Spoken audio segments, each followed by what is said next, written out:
Welcome to Literally Books, the podcast. I'm Lindsay. My name is Magda. And today we are talking about John Green's Everything is Tuberculosis. There's a gnat that just flew in my mouth. And I probably have tuberculosis now. I can see it. I think, I know, it's just like a little thing. That's a very Taylor Swift thing. When she was singing out in concerts, she ate multiple bugs. And wait, did she say that?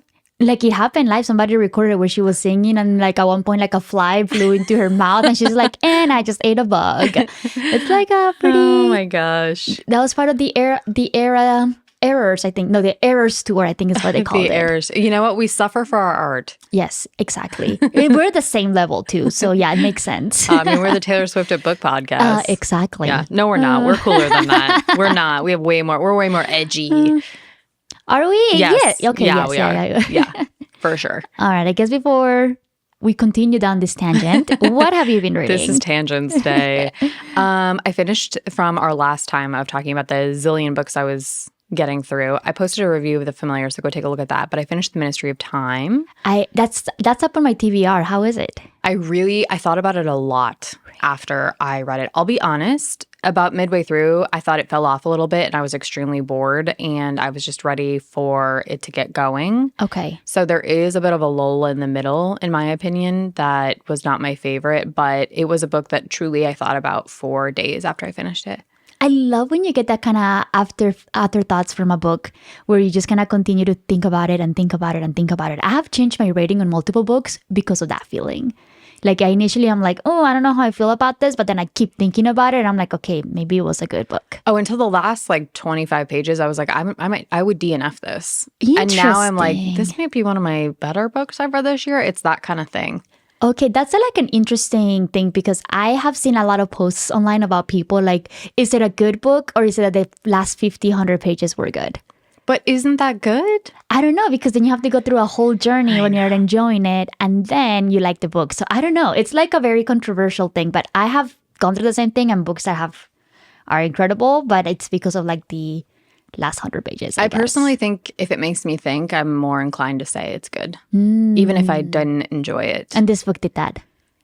Yeah, I don't know. I don't think reading is purely, I prefer it to be for enjoyment, but it's not purely for enjoyment. Yeah. So something I don't necessarily enjoy, which was really appropriate for today's conversation, doesn't mean it was bad. Yeah. Yeah. Anyway, and then the other thing that I just started last night that I have to talk to you about, because I said that on our KBR episode, one of my goals was to start the R.F. Kuang verse, and I started Babel last night. Okay. I am just starting it, but gripping from sentence one, I was on board. It's perfection. I've read the first chapter on that one, and I haven't made it through. I got really busy with life, and I haven't made a pass through. So I have like the first chapter that I have started on that one. So we might be buddy reading this one. We never do this. Believe it or not, we almost, because we're trying to give you variety here. Exactly. But yeah, it's so good. Oh my gosh! Yeah. Maybe if we do keep it on, maybe that could be a future episode. Who knows? Or a shared book review that we're going to post online. Yes, who knows? Who knows? That could be a thing. What are you reading? So I am entering my reading slump era. No, and it's not on purpose. It's not because I don't want to read. I've just been really busy with life in general, where like I just have to go and do things until like 11 p.m. at night, and I'm just exhausted, and I just go to bed. And I haven't been reading this past week, which hopefully that'll change next week, because I do miss my little side of entertainment. That's kind of what gives me sanity in my life. So I'm a little sad about that. However, the last book that I did finish reading that I haven't talked about it in the podcast is the one with the Kiss Cam by Cindy Steele. And her friend Lauren was the one that recommended it because she knew that I was in a weird situation after reading Manacled. So she was like, I think you're going to like this one. It's like a really nice, easy romance book. And the whole premise of it is a meet-cute situation where this woman goes to on a date and a game, and then they get kind of... Her date leaves, and then she gets put on the jumbotron with the guy next to her, and it's like a kiss cam, and that's like their meet cute. That's very similar to a book by Jasmine Guillory. Oh, where a woman gets proposed to on, I think it's called The Proposal, I can't remember off the top of my head, where a woman gets proposed to on a kiss cam and says no, and the person sitting behind her, she ends up like in a relationship with. Oh, so Just it could be saying. like a very similar premise. So yeah, this one like they're meet cute and like, you know, she ends up ditching her date and then she kind of goes on like this whole night adventure with the guy and then they don't meet again for like 2 years because of just timing. There is a trope in here that I don't know how you feel about this. And I gave this book a 3-star review because of this. She comes from a family that is like very similar to her background, where it's a very working class situation. When things go wrong, everything just falls apart. And like she has to work multiple jobs. She was trying to go to college. It didn't work out because she went into so much debt that she wasn't able to finish paying it off. And when she meets this guy again, he sees that like she's struggling. And even though she's trying to make it on her own, like she doesn't complain about it. She's like, I just have to work a lot. That's it. That's all I have to do. And he goes out of his way to pay off her loans and pay a whole bunch of things. And that to me gave me an ick. Because I'm a person that I'm like, I can do it on my own. I don't need no guy's help, especially if he just goes out of his way to pay for my stuff, even though I told him not to. I don't know. I hate it so much. So the reason I'm laughing is because my husband sent me a meme the other day of a casket that was on like a rolling bed and it was just going down the street and it said, my toxic trait is that I can do everything myself so much that I'll be burying myself when I die. And he said, like, this is you. And so, yes, I deeply hate that. If they're married, maybe, Exactly. I guess. But as a dating, it just changes the power dynamic. I just didn't like, I think that was the main reason because I'm like, okay, do you just doing this because you want time for us to date? It's gross. Because I it's have to giving work so control. much. Yeah, I don't like it. I didn't enjoy that very much. And like, I get like in the book, they kind of try to explain it from like, oh, you know, he's just being like a nice guy looking out for her because she has like 2 different jobs. And I was just like, I don't know. To me, it just gives me an ick. You should have asked me about it. I could have like, maybe like, okay, maybe I'll give you like a loan at 0% interest. I don't know, something like that. Just don't come and like come in and try to be a hero and try to save the day. Also, like, think about the realities of that. How did he get access to her financial institution? Their roommate was it? Do you give your roommates your? I don't know. It's not. It's a weak. It's sort of weird. a weak premise, and it's like at best that's bordering on identity theft. I don't like it. I didn't like it. I like, and I was texting with Lauren. I'm like, Lauren, I don't think I could have handled that because I feel like maybe it's like my own personality trait, but I was just like, I can do this on my own. Like, no, thank you. No. And it's also because like I did have to work multiple jobs when I was in college just so I could like not get any debt. Like that was something that like I didn't see a lot of my friends, a lot of my family while I was working and in school because I was just like, my whole life was scheduled down to my sleep. What was the worst job?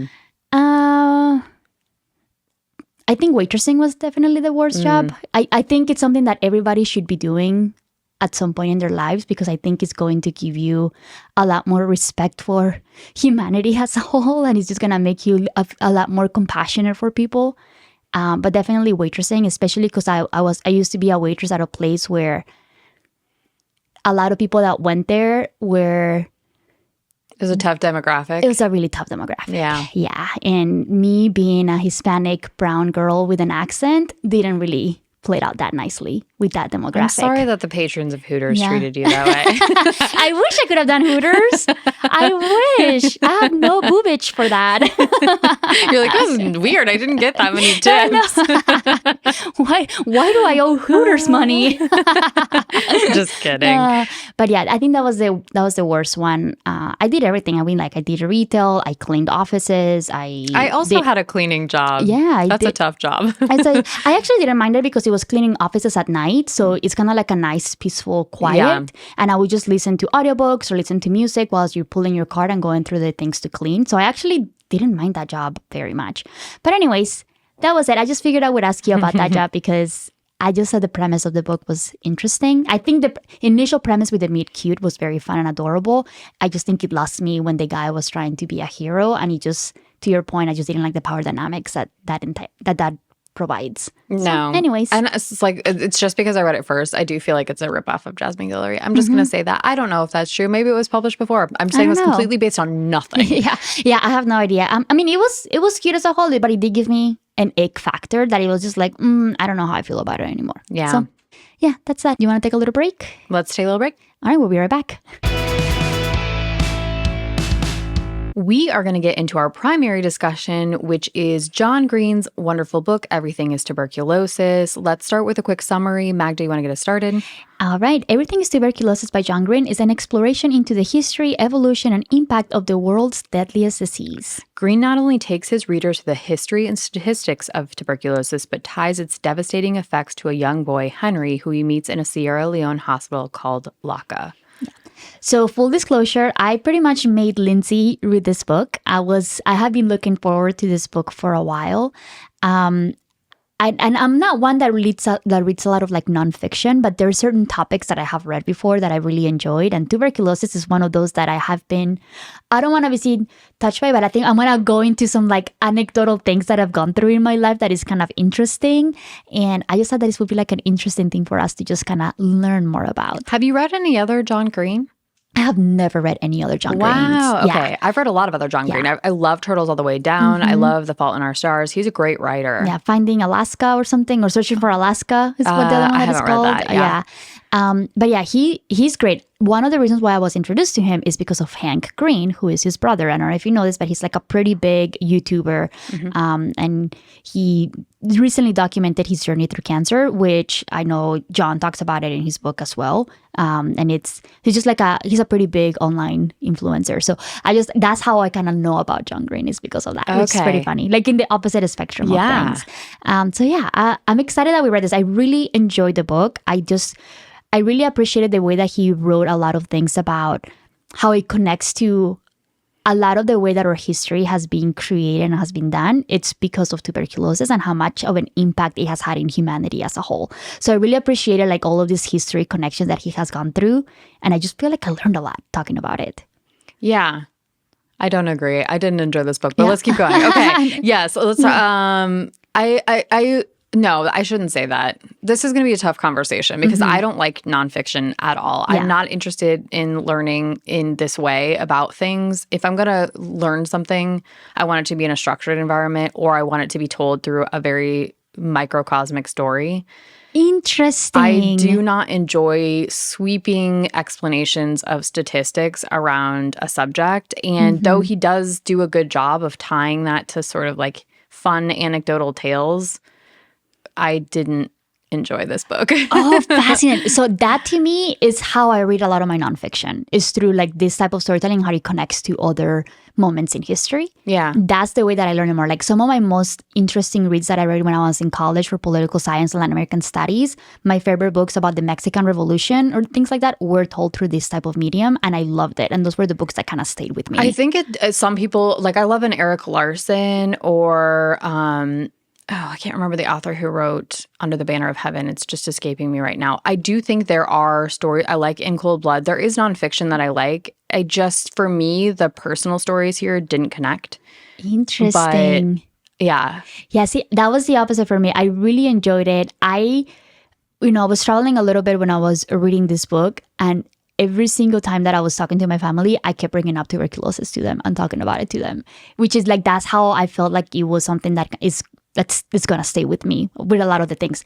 Again, it could also be because I had like, I don't want to say a close connection to it, but I've been through like a lot of the testing, some of the things that I'm going to be talking about. No, tell us about that. I mean, as everybody knows here, I was born in Colombia. So like, that's not a thing. So when I moved to the United States, I was 12 years old. And if you guys don't know this, in order to go into the school system back in the day, you needed to be tested for tuberculosis because of the country that I come from.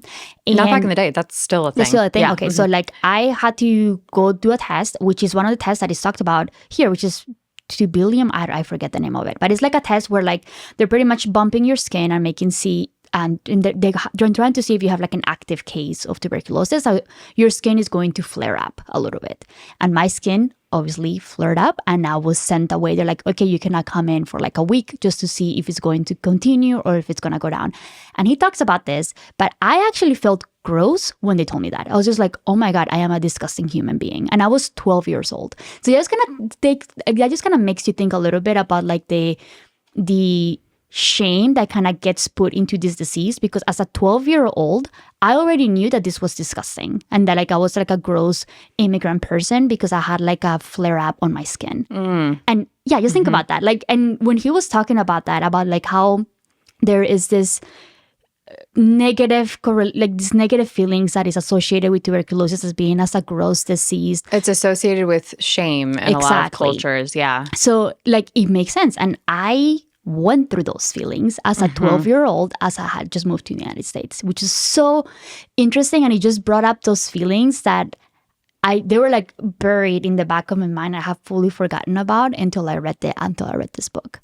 The other thing too, the vaccine for this, which is BCG, the BCG vaccine, the people in developed countries, in Europe, in the US, when you guys are born, you don't get this vaccine. We do. So like a lot of Latin American countries, Southeast Asian countries, we all have to get this vaccine when we're born. And you don't question it, you just get it. So there's a meme online of like how you know that somebody's Latin. It's because you have the mark of being Latin, and it's the scar of the vaccine. I have it. I'll be more than happy to take a picture of it. But you can kind of see very clearly that I have that mark, and it is that BCG vaccine that causes that scar. So there's a lot of memes of like when they pretend to be American, and it's like you can very clearly see that they have a scar because no true like US born person or European person has that mark. See, this is you talking about that just now was more interesting than me reading this book. Fascinating. So I think for me, because I was reading that, but and I was get it. You're making all doing these it through the lens of your experience, exactly. And I think like he attempts to do that a little bit. He introduces this person that he's met in Sierra Leone, Henry, and we follow Henry's story throughout the book, and that's sort of the through line is Henry's experience in battling tuberculosis, and it's compelling in a lot of ways. But I think there's something about it. I'm just going to touch on this really briefly, and then we'll go through the things. I didn't hate this book, y'all. I did learn something, and I do understand what Magda's talking about, the like cultural impact of it. He does a really good job of really delving into those, and I thought that was really interesting. This is what irked me from the start, though, and then I'll shut up about this, and I won't mention it again for the rest of the episode. I don't like it when white people use Africa as a place to teach them a lesson about how they should be grateful for something. It is a trope that really bothers me, where it's like, look at this terrible condition that other people are in, and they're so happy. Henry's so happy to be in this hospital, and everyone loves him. And it's like, he doesn't exist as a character in your story to teach you about how terrible things are in other countries in terms of healthcare. And it bothered me a lot. Okay, I didn't get that vibe from that. But, and I will say this, I didn't get it that like they should just be thankful. I think I got it from the point of view like he's just using this person as to kind of trying to connect the healthcare differences that we have between the developed world versus the undeveloped world. He is, but he's using a character who is a person for that purpose, and that bothers me. And there's one other thing like that we're like, so he's talking about the history of Sierra Leone and talking about its relationship to like the slave trade at one point. And I'm going to call this out because it annoyed me so fucking much. He said, he's talking about how like, he's just talking about Henry in the context of the slave trade. And he says, Henry, the boy I met at Laka Hospital, had a Creole father, meaning that Henry's roots in the United States may stretch back much further than my own. My own people have only been in America since the late 19th century. And that call out is apropos of nothing except for, I think, to distance himself as a white man from the legacy of slavery. Like, we weren't here, so we weren't part of it. My ancestors weren't part of the slave trade because we weren't even in America. And that is in, like, the first 30 pages of the book. And I love John Green, and he does a lot of things to talk about the relationship between race and this thing. So I'm not saying that he is a racist. I'm saying those lines hit me wrong, and it, like, set me on a tilt for the rest of the book. Interesting. I didn't get that vibe, but maybe I was just going in for like the ride and I just did not get that. And to me, it just kind of came across of like how we're just all interconnected one way or another. And like we've been all over the place. And it's just like, oh, they were like always been in Africa. And that was it. Like, no, like I think the way that I took that was that his family had been pretty much all over the place. And like now they're just kind of ended up back there. And maybe that's me being cynical. It probably is, to be honest. Okay. That's interesting. So, yeah. Okay, yeah, so yeah, that was not the vibe that I got. But again, I was probably coming in from like a different perspective and point of view. So I think maybe I just kind of brushed off a couple of things. And I was just there to kind of like, tell me everything about the facts about this. I will say the one thing that I don't want to say I didn't love, but I was expecting for this to be at least mentioned in here. and this is very dumb. It's not as deep as your connections through slavery, and I'm so sorry. What? No. But like my thing that I was like, I can't believe that this wasn't mentioned, is the connection of tuberculosis and vampires. And I think I've talked about this in the past. So in New England, in the 17th century, 18th century New England, tuberculosis was very closely associated with vampirism. And like a lot of things what people were doing, like there was like this really big scare that people were turning to vampires because they were coughing blood. So they were exhuming bodies, and then they were like ripping away like their hearts, their lungs, everything, so it wouldn't spread vampirism. And this was like a really big thing around that time. And this was not mentioned at all. And I was so sad about that, because I think that's, to me, that's one of the most like fun, I don't want to call it a fun fact, but it is like something that is like such a weird fact that wasn't even brought up at all in the book. And it seems like as a writer of fiction, that would have been such a good connection to make, because he talks about the impact of culture a lot, and we can get into that in a second. But as a writer of fiction, it's like, why would you not tie that to some of the fiction at the time that came about because of this? Yeah, exactly. I mean, it is a short book, so maybe he just didn't have time, but I was from somebody that I think he's from New England area, I think. I don't know. I might be making this up. So I was like, oh, it's so sad that he didn't really talk about it. And that was one of the things that was one of the reasons why I wanted to read this book. I was like, he's going to talk about vampires and I can't wait. And he didn't. And I was so sad. I'm bummed about that now, to see like your story and the vampire. You should have written this book. I would have read your book before I would have read this book.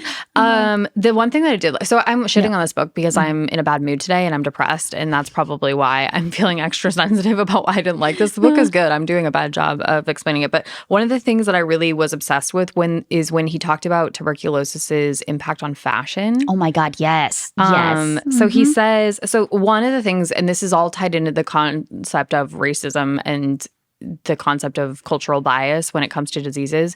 But initially, he was saying that tuberculosis was considered to be a disease of the white wealthy class because it was consumption. It was it was Satine from Moulin Rouge. It was coughing gently into a white kerchief. And so he was saying that women would sometimes put belladonna underneath their eyes to make them look more sunken in, so that they would look thin and wafy and like a person who was suffering from tuberculosis would look. Yeah, it's a pale and thin rosy cheeks with sunken eyes was like all the rage in the 17th century, 18th century. Like that's what people wanted to look like. And that was the goal. And I just thought like, still to this day, like, you know, remember like heroin chic in the 90s? Like that was the cool thing. And it was like people were like doing hardcore drugs, and it was like, oh, that is so beautiful.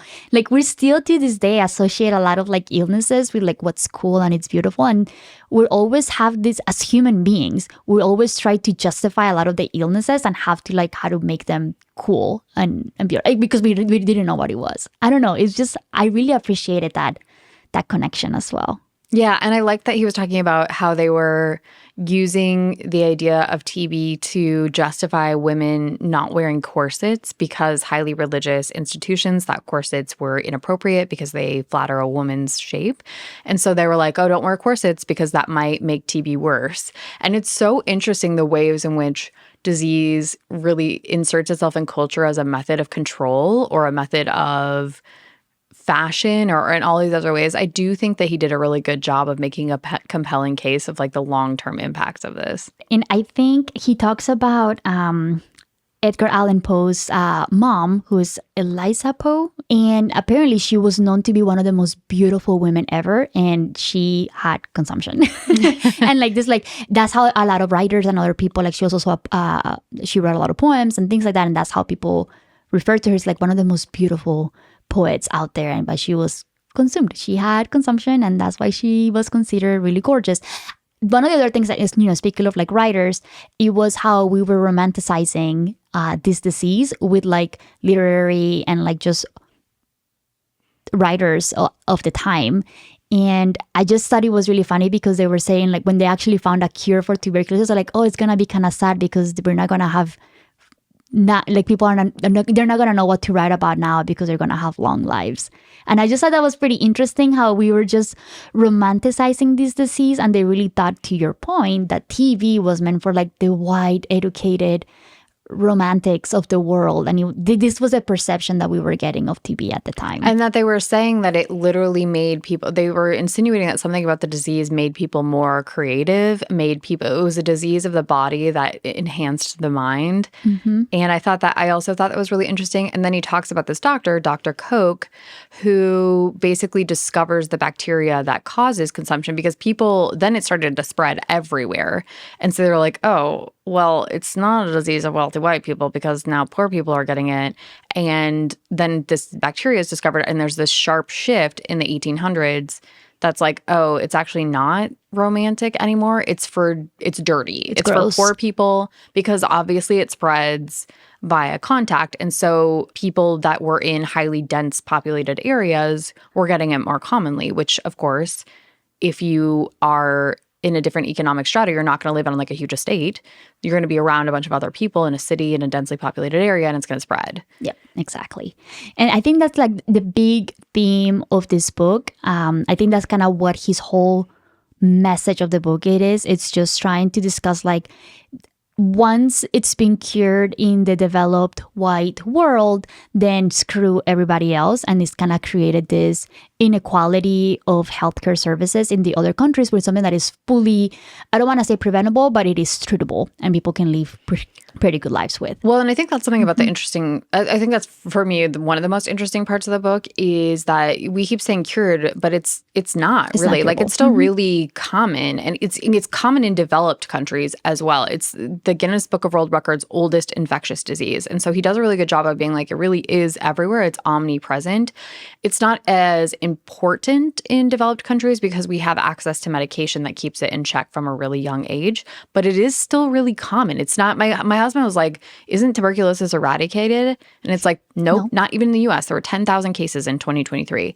So it's just because the access to treatment is readily available here, but not readily available in the places where it's really needed.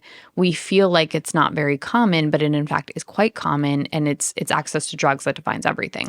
Exactly. And I think this is kind of when we start talking about the greediness of like pharmaceutical companies like Johnson & Johnson, Pfizer, etc., where we kind of get introduced to this evergreen term, which is very common. It's not just for like tuberculosis medicines, it's for everything, where people will where these pharmaceuticals will patent medication for this to continue to keep the prices really high, and they will continue to make like these small changes to the formula so they can continue to have the patent for a lot longer. So it just kind of continues to have the access to a lot of this medication to be quite difficult for countries that don't have as much money to spend on healthcare as other developed countries might.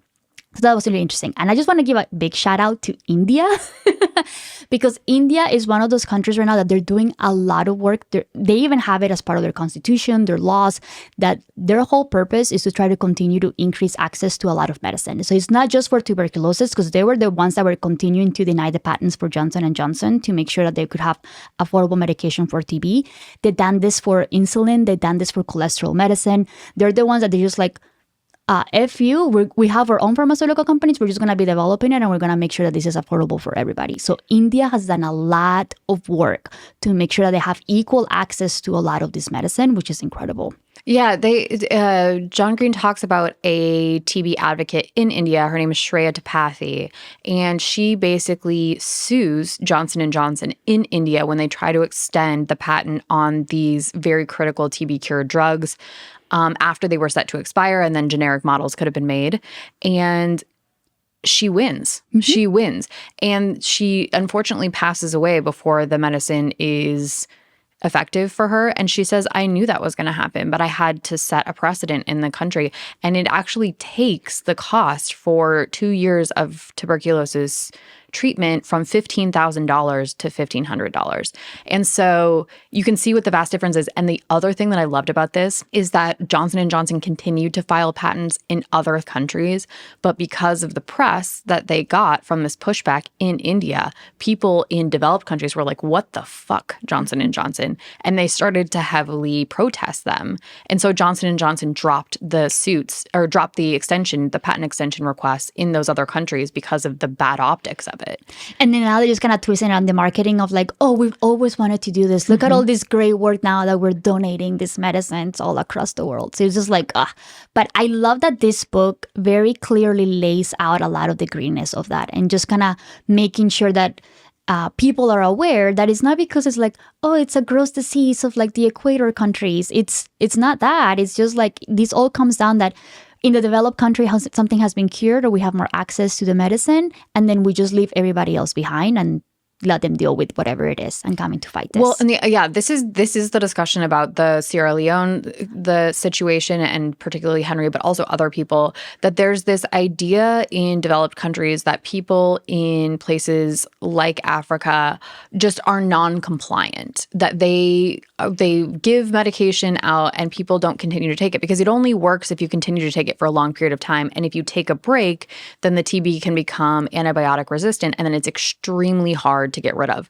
So it's extremely important to keep people on a regimen really early, or it becomes harder and harder to cure, and then they spread. And so he talks about the realities of remaining compliant. So that assumes that there's a series of 4 drugs that you have to take every single day, twice a day, and they won't let people go home with it. It has to be administered by a hospital in order for them to ensure that there's compliance in order to get funding to keep it going. And so they're talking about Henry and his mom who are traveling by foot, by bus. They have to take time off of school and work in order to get this. And they have to do it every single day for months on end. And they have to be able to afford it that entire time because as soon as they take a break, it becomes ineffective again. We make it so difficult. Anyway, I went on a rant there. No. That was part of the book I love, though. Yeah, like you're fully right. I think it's just kind of talking about like we as a society as a whole are the ones that are causing the problem because the amount of inequities that a lot of people are having to deal with in order to kind of survive the disease, like, is just impossible.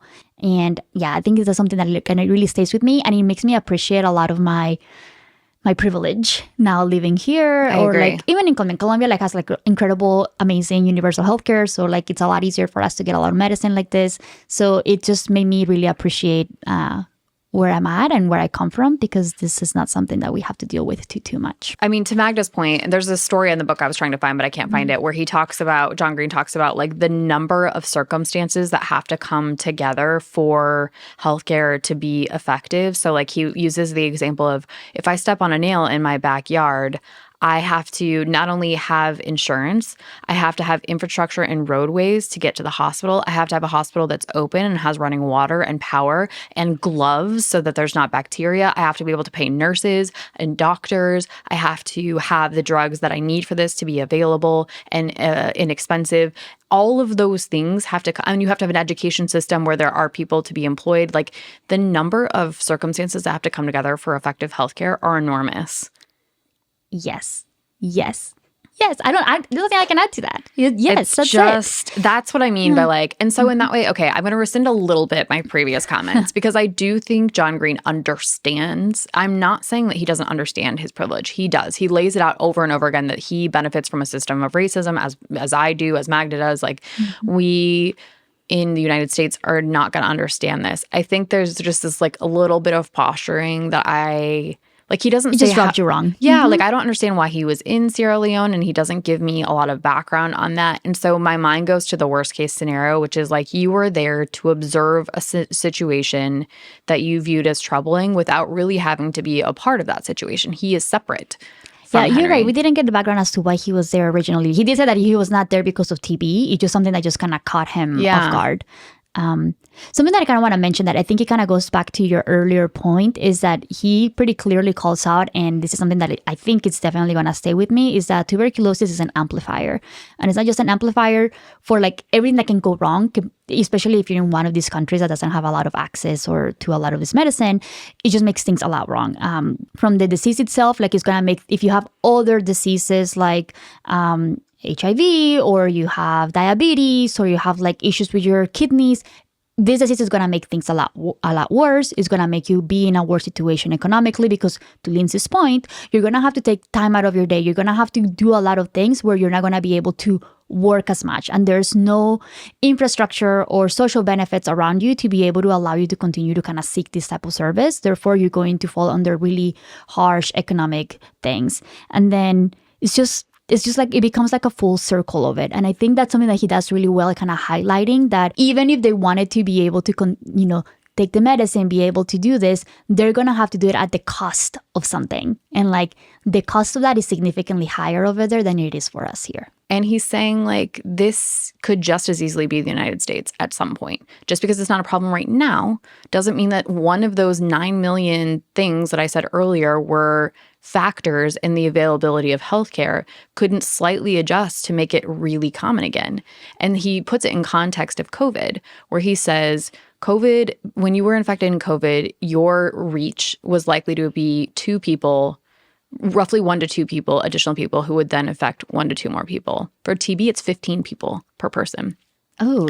So like the reach is so much wider. And so I think he does a really good job of being like, we don't exist in a world, a singular world.